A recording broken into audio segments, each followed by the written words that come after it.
రాష్ట్ర ప్రభుత్వం ఆర్థిక పరిస్థితి బాగాలేదు, కేంద్ర ప్రభుత్వం ఏమో సహకరించడం లేదు. కాబట్టి కేంద్ర ప్రభుత్వం ప్రధాని మోడీ గారి నాయకత్వంలో దీన్ని దృష్టి కేంద్రీకరించి ఈ రంగాన్ని బతికించాల్సినటువంటి అవసరం ఉంది. రివైవల్ చేయాల్సినటువంటి అవసరం కేంద్ర ప్రభుత్వం మీదనే ఉంది.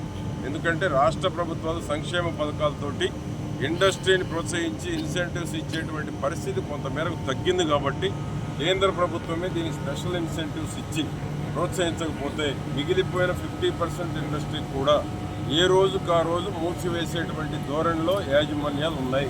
ఇప్పటికే ఎన్పిఏలు 50% అబోవ్ ఎన్పిఏలు అయిపోయింది. కేంద్ర ప్రభుత్వం కూడా ఆలోచించాలి.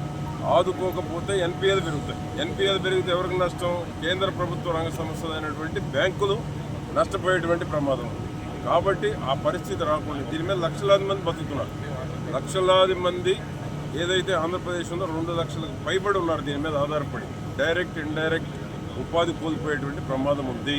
కాబట్టి దీన్ని మా పెంపసాని గారు, కేంద్ర మంత్రి గారు ఫస్ట్ టైం చిలకలూరుపేట వచ్చారు. టెక్స్టైల్ బాగా ఎంత మేరకు అవగాహన చేసుకోవాలో అవగాహన చేసుకున్నారు. మా ఎంపీ గారు వారిద్దరూ కలిస్తే ఈరోజు కేంద్రంలో సాధించలేనిదంటూ ఏమీ లేదు. ఎందుకంటే ఇది జెన్యూన్ ప్రాబ్లం బతికించాల్సినటువంటి సెక్టారు.